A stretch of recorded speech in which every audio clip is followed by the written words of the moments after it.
Fanaparitahana horonan-tsara mamoafady atao amin'ny zaza teratany vahiny iray no voasambotra atao mahajanga ka ny pitsopitsony mahakasika an'izay no fakafakena amintsika ato anatin'ity vidéo ity ka manasantsika rehetra anaraka an'ity vidéo ity hatramin'ny farany azadino ny milaiky ny vidéo antsika ary tsara voatrany ny miabone amin'ny chaîne antsika mba ahafahanareo manaraka tsy tapaka ny vidéo zay lefa nahita isan'andro tsy ampidrila moa isika fa avy hatrany tonga dia vavany ndao ary.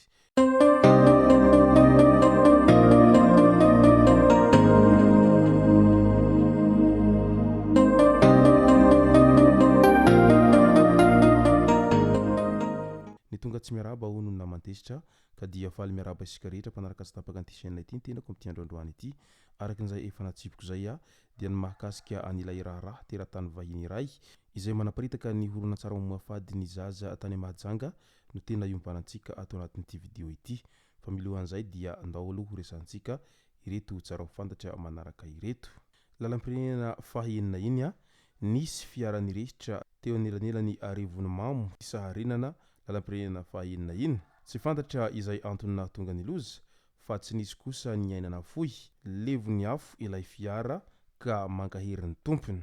Any Andilamena indray tovovavy iray izay niboridana tokony ho eo amin'ny 40 taona eo voalaza fa ny vokalina nanakorontana atao amin'ny toby miaramila Andilamena.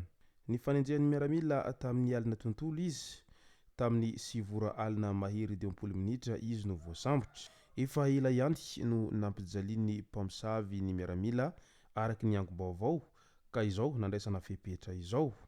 Naterina any amin'ny lehiben'ny fokotany ilay tovovavy rehefa tratehaky ny miaramila. Nahazo papa vaovao ny mpino katolika miloko fotsy ny setroka izay nivoaka teo amin'ny fivoahan-tsetroka Chapelle Sixtine tao Vatican minitra vitsy tamin'iny androny omaly alina iny.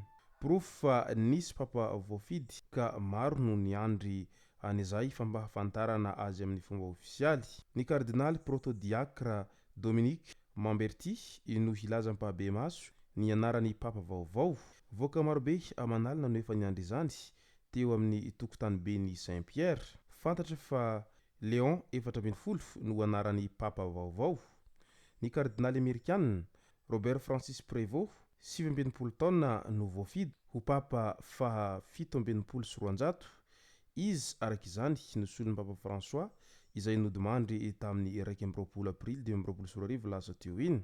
Ho aminareo aniny ny fiadanana hoy papa Léon 14 izay niseho vahoaka sy nandray fitenenana voalohany manoloana ireo olona manetsiny eo amin'ny tokotany beny Saint-Pierre.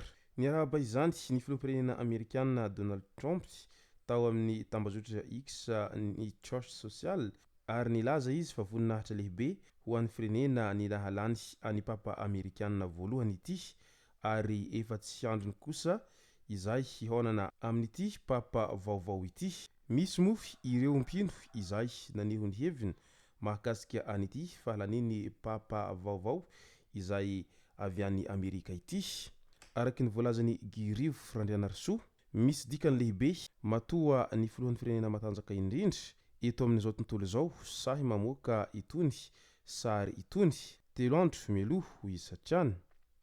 Eny na dia noraisina ho fanambaniana aza ilay izy ary mbola izy ihany koa no nandefa ny fiarabana voalohany voaray tao Vatican. Amerikanina ny papa vaovao izay Léon 14 araky ny voalazany Guy Rivo Randrianarsoa hatrany. Andao ho resantsika ny resaka fanaparitahana horonan-tsara mamoafady ny zaza tany Mahajanga izay. Fantatra mantsy fa teratany vahiny iray no voasambotra tao Mahajanga. Teratany vahiny iray izay 17 taona no fantatra fa manao fitadiavam-bola amin'ny fanaparitahana horonan-tsara mamoafady mahakasika zaza tsy ampy taona izay mianga avy ao Mahajanga. Noho ny fiarah-miasa teo amin'ny sampandraharan'ny polisy-pirenena malagasy miady amin'ny helokanaba na ny cybercriminalité sy ny fikambanana Shield Rescue Coalition any Etazonia no nahatratrarana azy ity. Tratra atao an-tranony nandritra ny fisavana sy ny fisamborana azy ny solosaina sy ny fitaovana fampiasana. Izay nahitana porofo rehetra mahakasika an'izany asa ratsiny izany. Efa natolotry ny fampanoavana ity teratany vahiny ity ny 7 Mey 2024 ka nampidirana amponjavonjomaika ao Marofoto Mahajanga izy taorian'izay fampanoavana izay. Ry ankizivavy malagasy ekena fa sarotra ny fiainana ary tsara ny vola indrindra fa ny mahazo vola vahiny izay fa mitandrema ihany amin'ireny teratany vahiny ireny izay mody mampiresaka anareo eny amin'ny tambazotran-tserasera sosialy isan-karazany eny. Misy amin'izy ireny dia mamorona compte fako mihitsy ao anatin'ny tambazotran-tserasera sosialy ao mba ahafahana mampiresaka ankizivavy malagasy ary ao izy ireo no manjono an'izay ankizivavy isan-karazany izay ka mody tambazany vola kely ary mody andefasany vola kely mihitsiny amin'izay mba ahazony an'izay rehetra tadiaviny izay.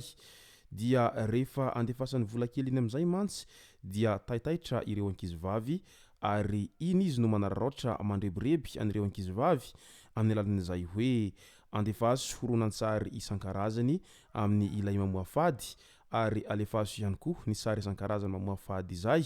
Ka matetika efa zatra ny mahazo vola ilay ankizivavy ka tafaroboka mandefa an'izay horonan-tsary mamoha fady izay ary efa lasa matoky tanteraka an'ilay teratany vahiny izay miresaka aminy izay mipadefa vola amin'ny matetika izay ka izay no mahatonga an'ireo ankizivavy voajono amin'izay alala ny fandefasana horonan-tsary mamoha fady tseroa izay amin'ireo teratany vahiny izay mampiresaka azy ao anatin'ny tambazotran-tserasera sosialy Facebook sy ny maro hafa ao.